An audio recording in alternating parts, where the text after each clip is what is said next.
Hi friends, welcome back to my channel. ಇವತ್ತಿನ ವಿಡಿಯೋದಲ್ಲಿ ನಾನು ಈಸಿಯಾಗಿ ಟೇಸ್ಟಿಯಾಗಿ ಆರೋಗ್ಯಕರವಾದಂತಹ ಮತ್ತು ರುಚಿಕರವಾದಂತಹ ಹಾಗೂ ತುಂಬ ಸಾಫ್ಟ್ ಆದಂತಹ ರೊಟ್ಟಿನ ಯಾವ ರೀತಿ ಮಾಡೋದು ಅಂತ ತೋರಿಸ್ತಾ ಇದ್ದೀನಿ. ಇದನ್ನು ನಿಮ್ಮ ವೆಯ್ಟ್ ಲಾಸಲ್ಲಿ ಕೂಡ ಆ್ಯಡ್ ಮಾಡ್ಕೊಳ್ಬೋದು. ಇದನ್ನು ಬೆಳಗಿನ ತಿಂಡಿಗೆ ನೀವು ತಿಂತಾ ಇದ್ದರೆ ವೆಯ್ಟ್ ಲಾಸ್ ಕೂಡ ಮಾಡ್ಕೊಳ್ಬೋದು.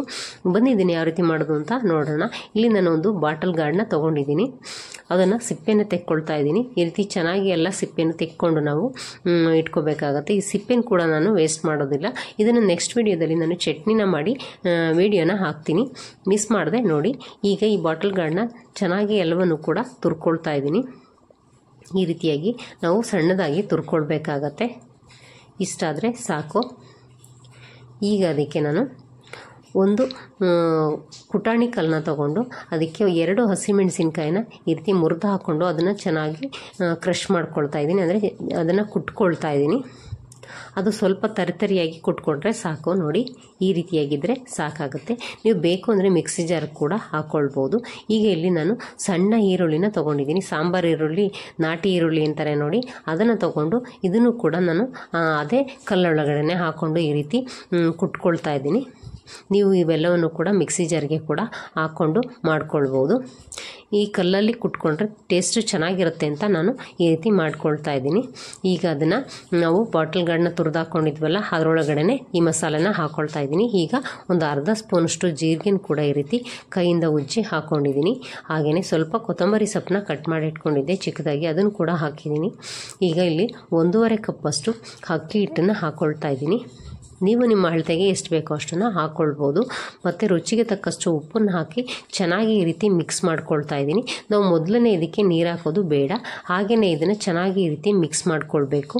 ಈಗ ಅದಕ್ಕೆ ಸ್ವಲ್ಪ ತೆಂಗಿನಕಾಯಿ ತುರಿನ ಹಾಕ್ಕೊಳ್ತಾ ಇದ್ದೀನಿ. ನಿಮ್ಮ ರುಚಿಗೆ ಅನುಗುಣವಾಗಿ ನಿಮಗೆ ಎಷ್ಟೆಷ್ಟು ಬೇಕೋ ಅಷ್ಟನ್ನು ಕ್ವಾಂಟಿಟಿನ ಹೆಚ್ಚು ಕಡಿಮೆ ಮಾಡ್ಕೊಳ್ಬೋದು. ಈಗ ಅದಕ್ಕೆ ಸ್ವಲ್ಪನೇ ನೀರು ಹಾಕ್ಕೊಂಡು ಇದನ್ನು ಹಿಟ್ಟನ್ನು ಚೆನ್ನಾಗಿ ನಾವು ಕಲಿಸ್ಕೊಳ್ಬೇಕು.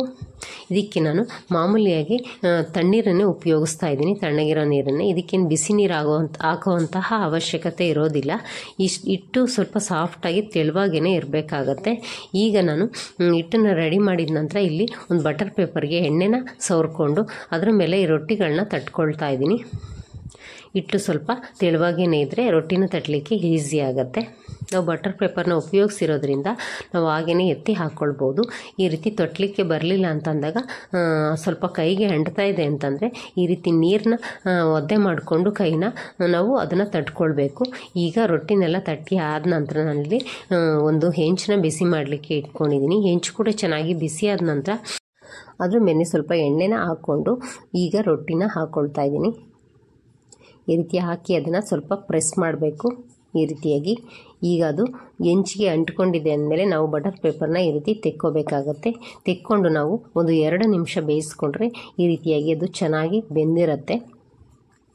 ಇಷ್ಟಾದಾಗ ನಾವು ಅದಕ್ಕೆ ಮೇಲೆ ಸ್ವಲ್ಪ ತುಪ್ಪ ಅಥವಾ ಎಣ್ಣೆನ ಹಾಕ್ಕೊಳ್ಬೋದು. ಈಗ ನಾನಿಲ್ಲಿ ಎಣ್ಣೆನ ಹಾಕ್ಕೊಳ್ತಾ ಇದ್ದೀನಿ. ಈಗ ಅದನ್ನು ತಿರುಗಿಸಿ ಮತ್ತೆ ಒಂದು 2 ನಿಮಿಷ ಬೇಯಿಸ್ಕೊಂಡ್ರೆ ಸೂಪರಾದಂತಹ ಆರೋಗ್ಯಕರವಾದಂತಹ ನಮ್ಮ ಬಾಟಲ್ ಗಾರ್ಡ್ ರೊಟ್ಟಿ ರೆಡಿಯಾಗತ್ತೆ.